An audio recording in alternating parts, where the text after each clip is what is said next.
Gray here. Made me a sheet metal toolbox out of 18 gauge steel for one of my old Skilsaw 825s.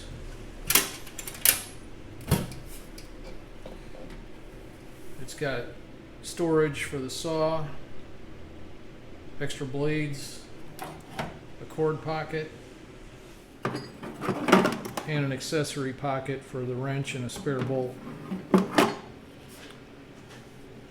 I'll show you how I did it. This is another one of my beloved skill saws. This is an 825 from the 1950s, and I'm loath to admit that I've been keeping it in a plastic toolbox. So it's time to make it a sheet metal home. Except this one, I'm going to build this box from the inside out. There's a lot of features that you need in a Skilsaw box. And instead of building the box and then building the features on the inside, I'm going to build the features for the inside and then put the box around it. So first thing, let's get her sized. So from nose to tail here, if I curl the cord up just a little bit, looks like 21, 22 inches, we'll do the trick on length. And I have to elevate the box roughly 3 inches so that the blade guard closes while the saw is sitting in the box. So I need a platform that's 3 inches tall. Looking straight down on it, considering the saw table width and then some room for blade stowage, it looks like it wants to be about 8 inches wide. So the first thing is the platform for the saw that's 8 inches wide and 3 inches tall. It looks like under the table here, the shelf at the back wants to be about 2 inches wide, and the one at the front wants to be 2 inches wide. So 3 inches off the bottom, 2 inches to the front, 3 inches off the bottom, 2 inches to the back. So 8 inches wide, 3 inches high, 2 inches deep.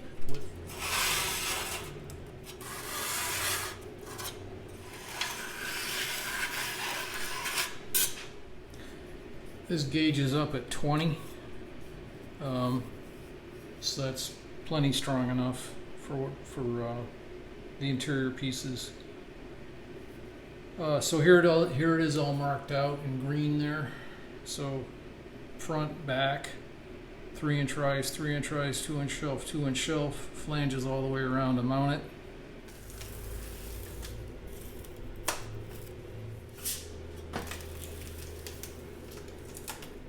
Since the top leg of this interior tape platform is too narrow for my brake, and I don't have 2 pieces of angle iron, I'm just going to set it up on the edge of my bench with 1 piece of angle iron and clamping the sheet with a piece of strap, 1/4 inch strap, and I'll put this in the vise and finish the bend. So into the vise, make sure she's good and tight, and then we can bend the last flange over on the top, and then pseudo hammer form it with the Garland #1.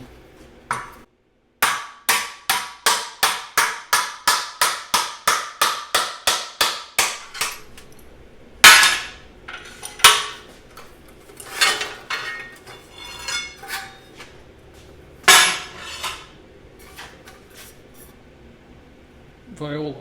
To cut it out, I'm just going to use the aircraft snips. 20 gauge is doable with these things.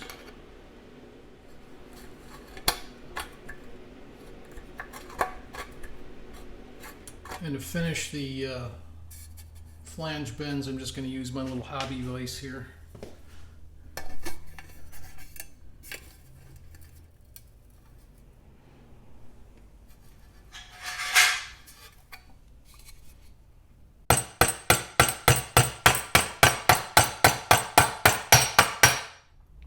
There it is, propped up on the rear shelf and the front shelf, just with a bunch of vice grips. Fits righteous. And then around back, there's plenty of room in here for the blade pocket, for the blades to go right in here. Since this is the rear shelf for the saw, I'm going to put a hem on this flange right here. Just eyeballing it here, about a 1/4 inch hem right there. Just using a piece of wood so I don't hammer mark the sheet metal.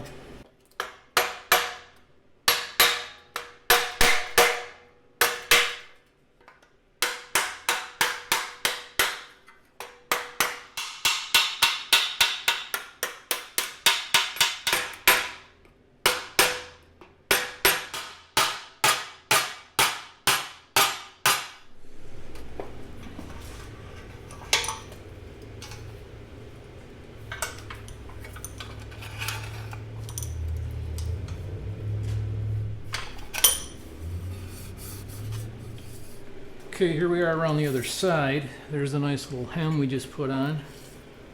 Saw is set up with a little bit of slop allowance front and back. So next thing is the blade pocket, which is going to go right here. So it looks like it wants to be 8.5 inches long. For height, so the blades don't spill out, the blade pocket's got to be a little bit taller than half the half the height of the blade. So the radius plus a little bit. So this is a 7-inch blade, but obviously an 8-inch blade's 4 inches in diameter, so let's make it 4.5, 5 inches tall, like that. This dirty block of wood is 4 3/4 tall. So I found this piece of 18 gauge. It looks like that's about perfect, and I'll leave it open on the bottom since the blade pocket's open on the top. Stuff's going to fall down in there, and I want to be able to get it out, by reaching in the bottom of the box.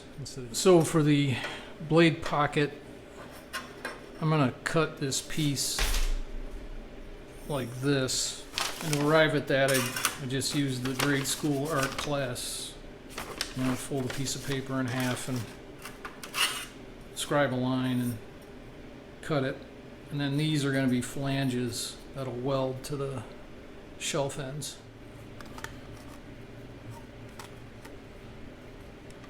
Don't really like cutting 18 gauge with tin snips, but it can be done. And to bend the flanges, I'm just using the hobby vise.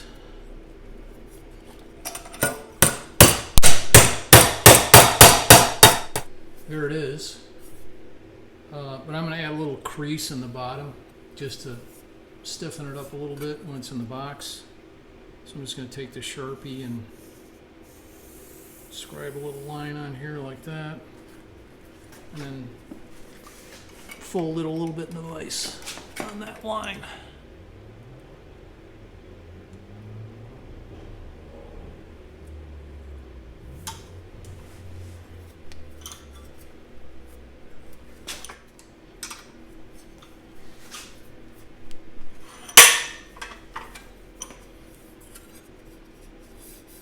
There.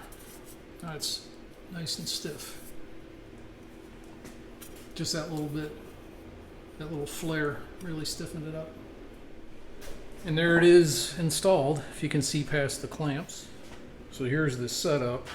This angle iron, this piece of junk, and this piece of tubing kind of lay out the outline of the box. So two more things I want to add is a cord pocket, somewhere to stick the cord in, and then another little retainer for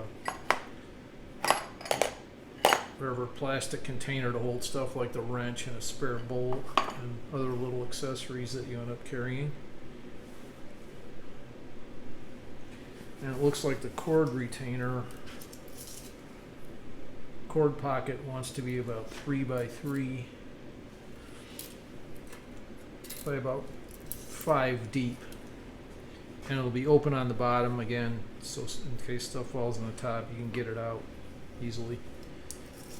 And the accessory container looks like it wants to be about 3 by 8 by maybe an inch tall.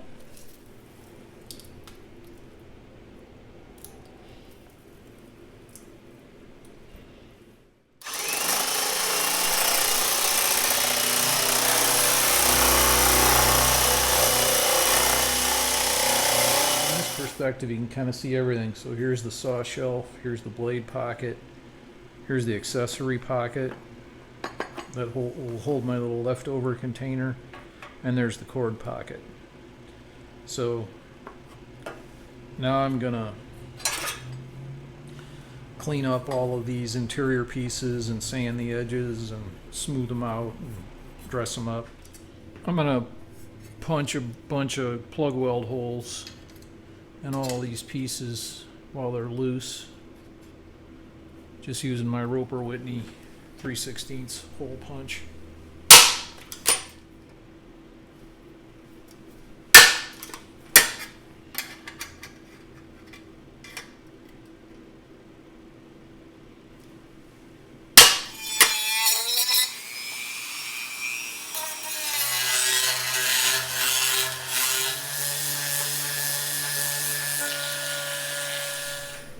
Back on the bench, looks like the overall height wants to be about 11.5 inches. Probably 1.5 inches of that will be the top, so 10 inches on the front, 10 inches on the back.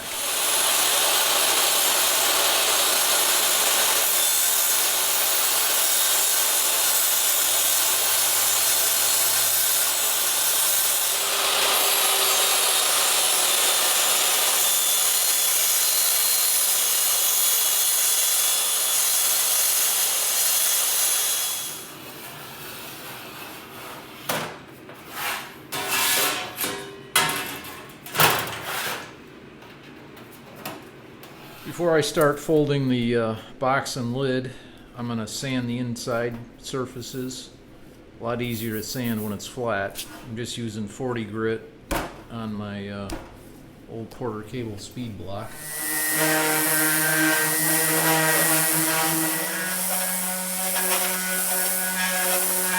I'm going to paint all the interior parts. This is the color we're using, Brilliant Blue.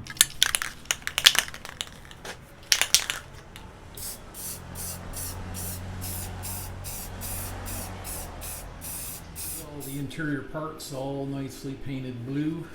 Using my homemade joggle die, I'm now going to put the joggle seam in the front of the toolbox.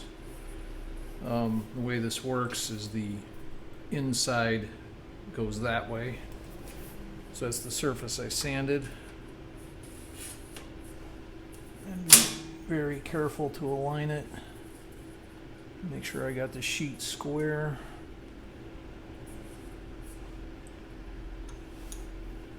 I start to crimp.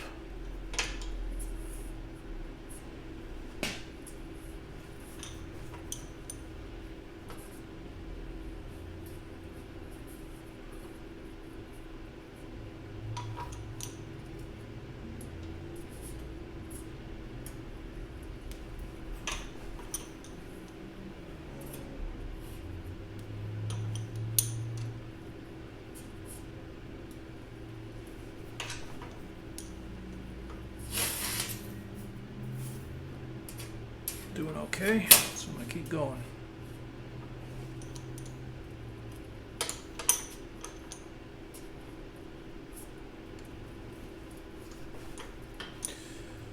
I've got a video on this joggle die. I'll attach it in the description.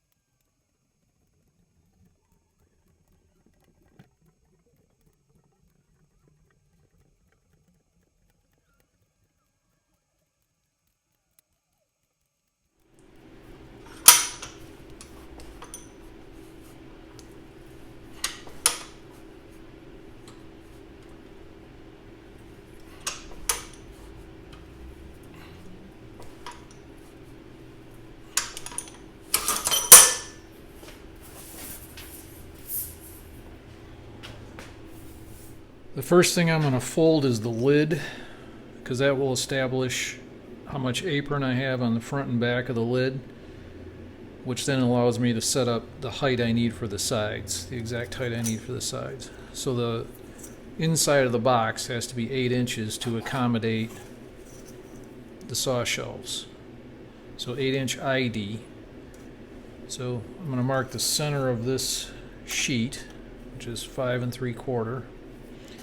And then I'm going to, my brake, because of the bend allowance, adds 1/8 of an inch per bend. The metal grows by 1/8 of an inch. It doesn't really grow, but it's because of the way the bend comes around. I subtract 1/8 of an inch off the inside dimension of the bend that I want. So that means I'm going to make the inside lines to set the brake on at 7 3/4. And that way I'll pick up 1/8 on the front and the back. I'll have an 8-inch ID, and that should fit nicely onto the shelving.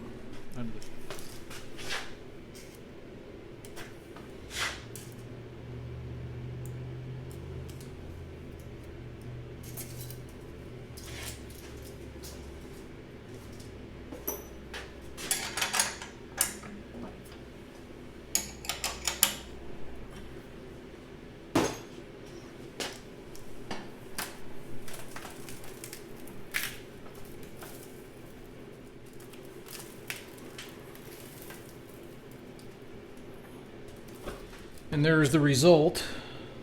The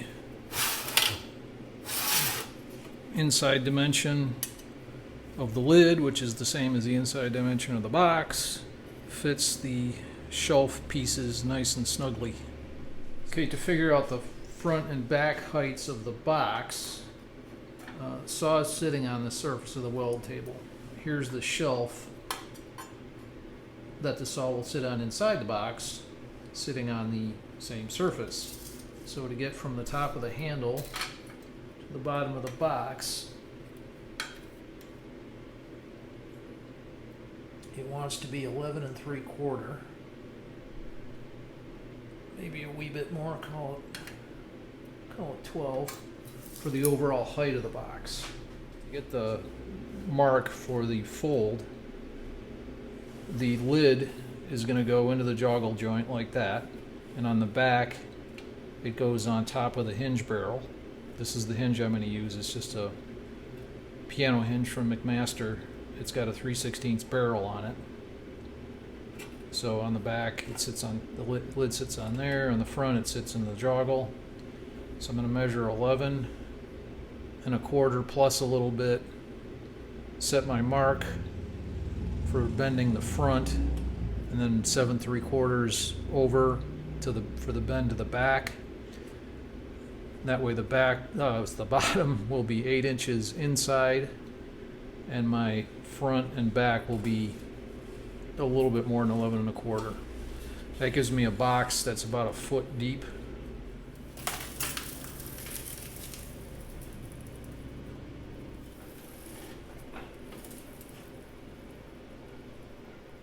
There's our dry fit mock-up. Here's the lid. The hinge is kind of clipped in there. Saw shelf. And we've got 11 3/4, call it, clear. So give a little bit more than the 11 1/4 that we needed. That's fine. Plus this hinge isn't quite seated, so probably another 1/8 will come out of that, because once I align the hinge, fits nice. Now we just got to make the end caps and some reinforcements for the top. And I'm going to take a leaf from Milwaukee's book, and I'm going to use little dimple feet on the bottom of the box. Just turned up into the light. See little dimple feet on the bottom of the box here. Here's our dimple die. I made this in a different video. I'll put a link to it in the description. It makes a 1-inch dimple foot, and on this end of the box we want to put the dimple feet on this side of the saw shelf. So that's 1 3/4 inches. So we'll put the dimple foot somewhere about there. I'm going to put the dimples at 1 1/8 from the end, and 1 1/8 from the front and back. So let's see if I can do this without getting in the way. So first step is to clamp the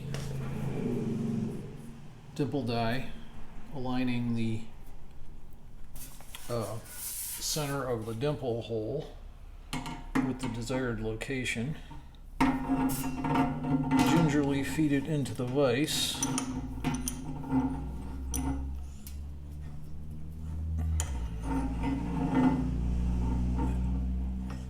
And then clamp down on her.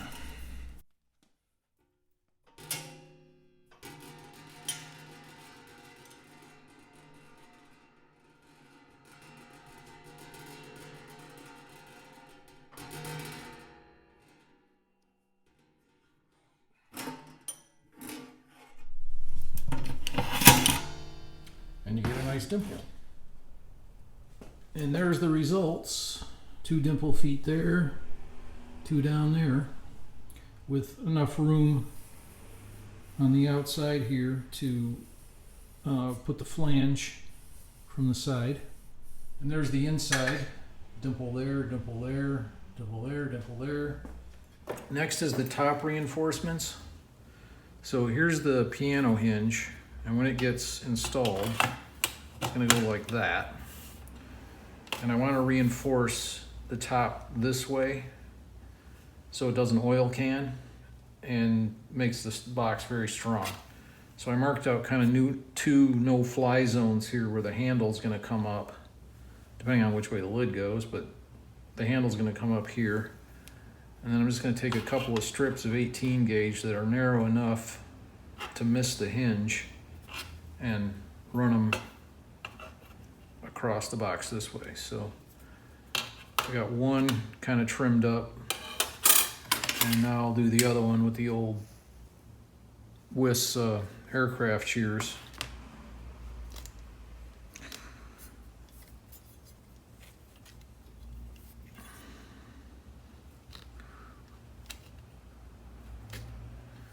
We end up with 2 little reinforcements that look like this.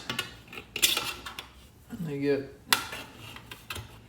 placed in the middle like that. I'll plug weld the ends in and stitch weld the middles in. And this will really beef up this lid for not much weight. It adds a lot of strength and it'll really prevent oil canning.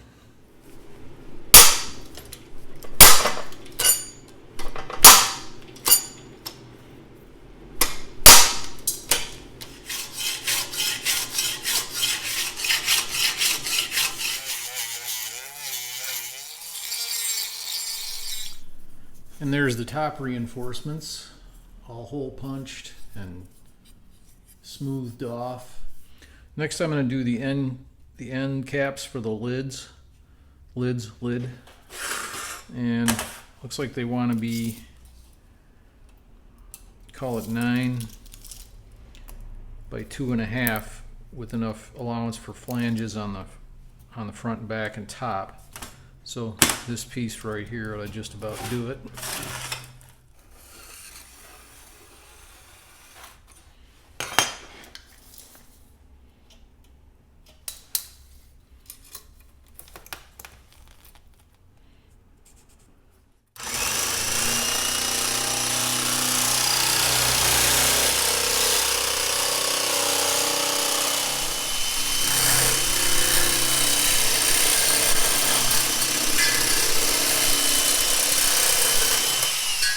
To form the ends of the lids, this time we have to make our folds on the outside. So what we did on the inside dimensions for the lid and the box, we have to do on the outside dimensions for the ends. So I'm going to mark these just with a pencil. And then cut the waste out of the corners. and fold them up.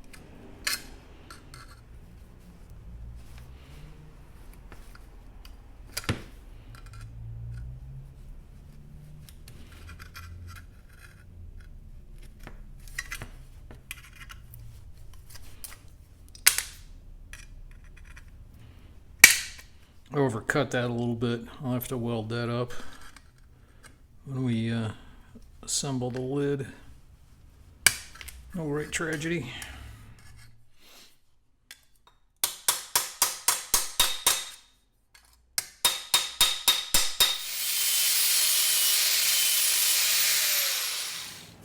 And there they are. Two identical twins. Now let's fold the edges. The tool of choice here is the hobby vise.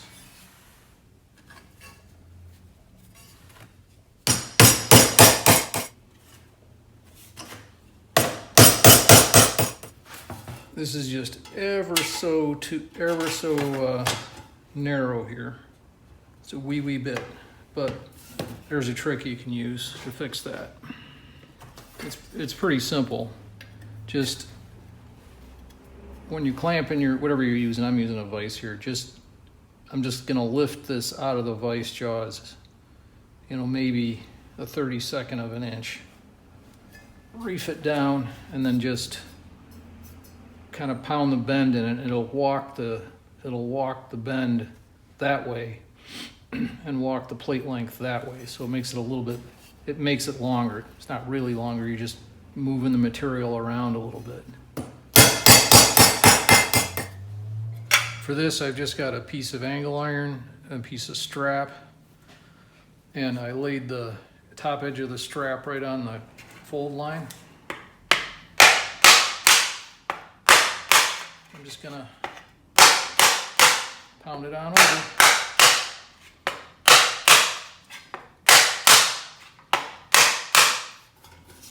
And there it is. Pound it over and fit it on. I'm gonna tighten this bend up a little bit. For that, I'm just gonna clamp it directly in the vise, leaving the angle on the appearance side so I don't put teeth marks in the outside of the box, vise jaw marks.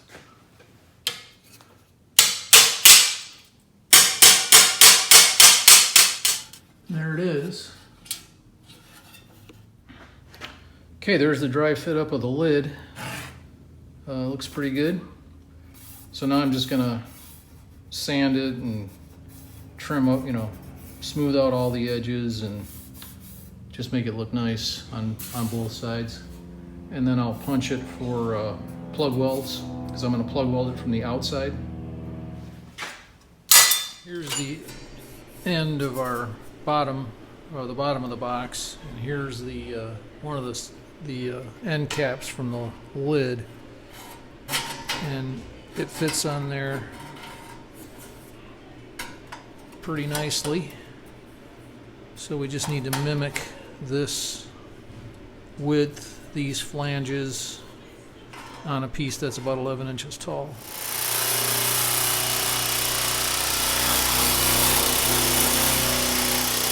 Next, I'm going to put the joggle joint in the tops of these side pieces, just like before.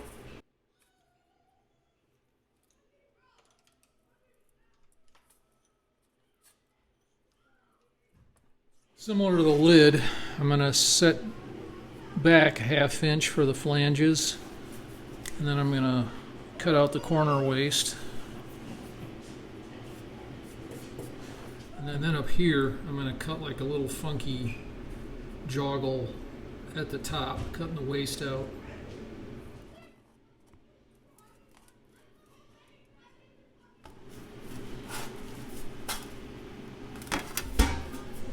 And now I can overlay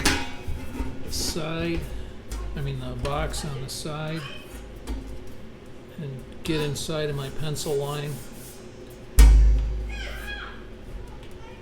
And that looks just about righteous. Okay, now I can mark the back. Just using 2 pieces of angle iron.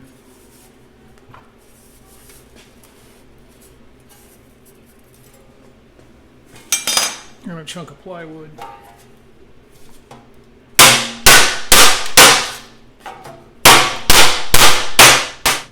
And there's the result. The front and back flanges are folded.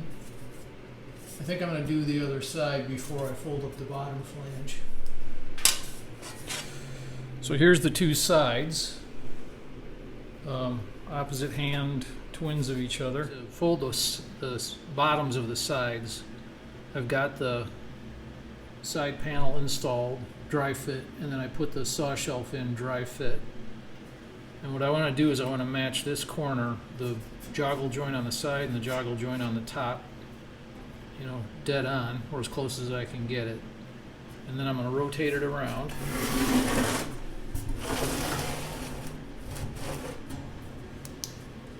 Scribe the bottom.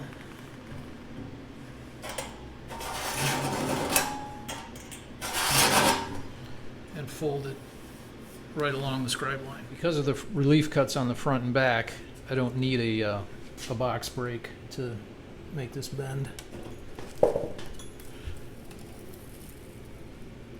And here's the two sides, the insides of the two sides, and they're pretty similar.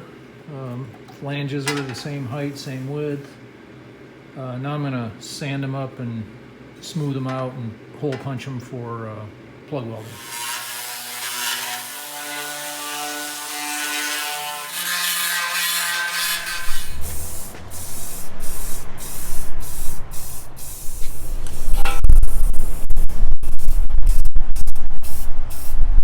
All the interior's got a coat of paint on it now. The idea is not to make like coach work. The idea is just to get it covered. It's going to get sanded off and then weld burned and all that, and I'm going to have to recoat it. But this way everything's at least covered and all the hidden parts got a coat of paint on them. Now that the interior is kind of dry, I'm going to paint the ends of the exterior lid and box with the exterior color, which is going to be satin hunter green. Just more rattle can stuff. All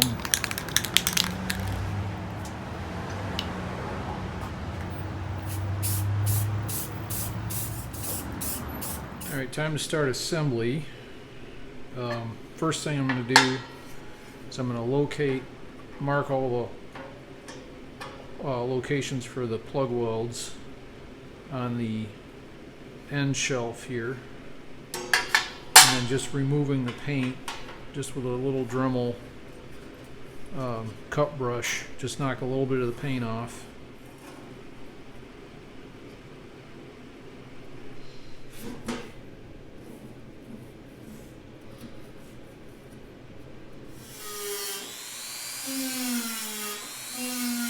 I want to make sure this corner, the joggle joint and the side and the front are perfectly aligned, so that's the first joint I'm going to plug weld right there.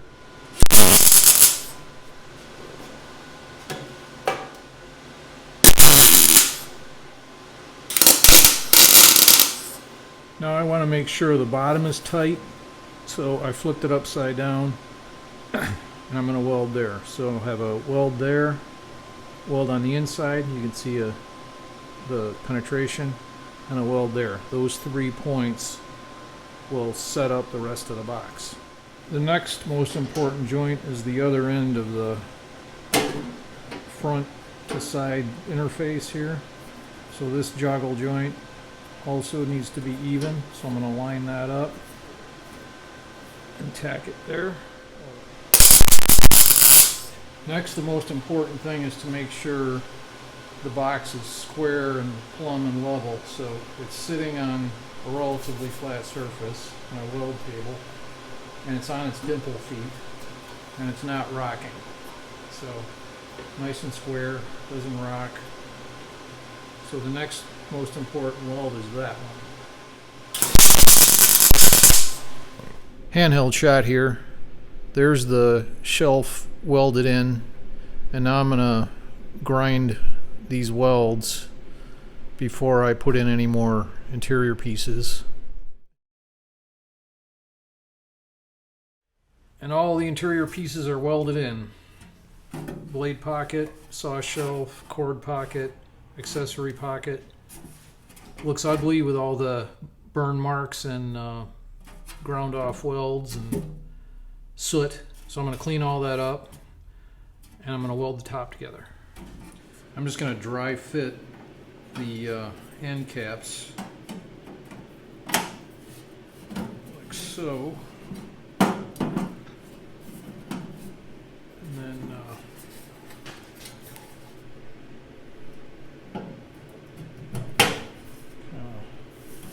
place it over the box and looks about right.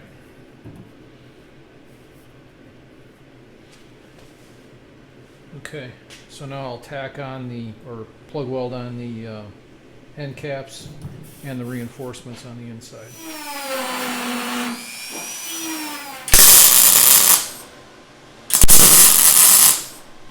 My welding strategy's falling apart on me a little bit here. I think I made the plug holes too small, and the welds are starting to blow out the ends of the plug welds. So I may have to actually stitch weld these and grind them a little bit. It's a bummer, but we'll cope with it. Now in go the top reinforcements.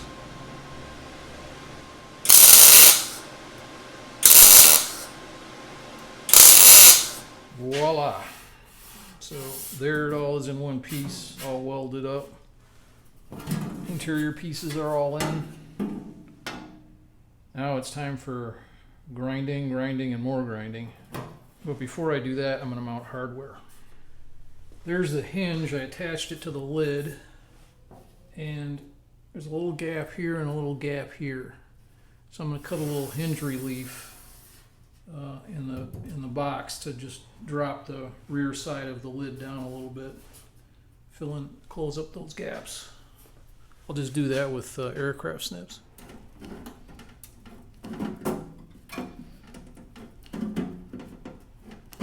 Okay, that fits righteous. She's sitting right on top of the lid is sitting right on top of the box. Everything's nice and aligned. To locate the latches, I'm going to use the 1/5 rule. 1/5 in from each side. Thing's 21, so 21 1/4, so 4 1/4 from each end.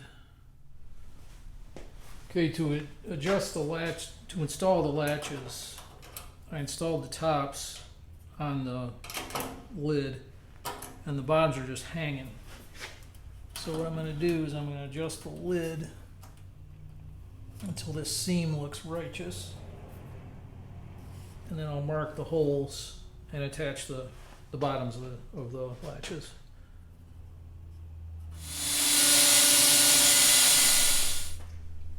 Found out I need some reliefs for the screws that hold the upper part of the latch on.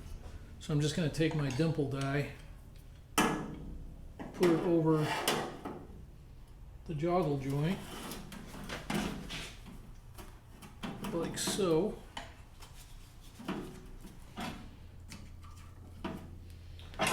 Take a big old C-clamp and smush it down.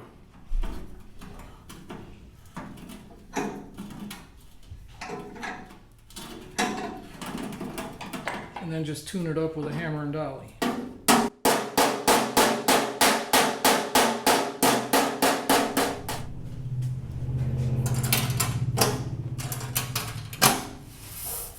Okay, there's the latches. Now the handle. And there's the whole thing. So now I'm gonna take it apart, give everything a final sanding, final cleanup, repaint the interior, and then paint the exterior.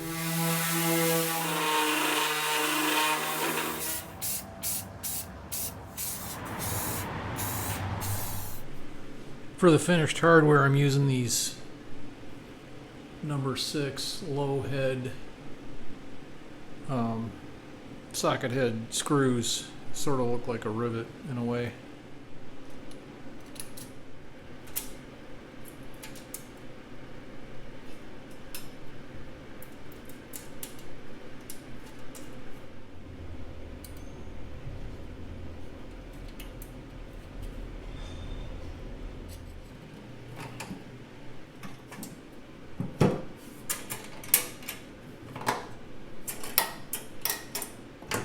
There's the inside, all done.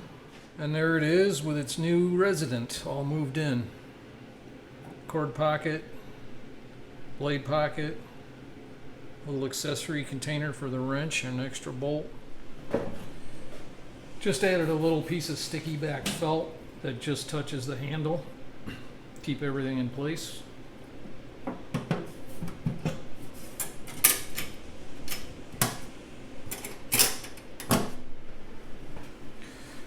This is actually one of the first Skilsaws I rebuilt. I think it was the second or third one. I've had it for some years. I love this thing. Now it's got a great home. So I think I'm going to call this one a success. This baby's going into service and it's on to the next project. I will see you there and then.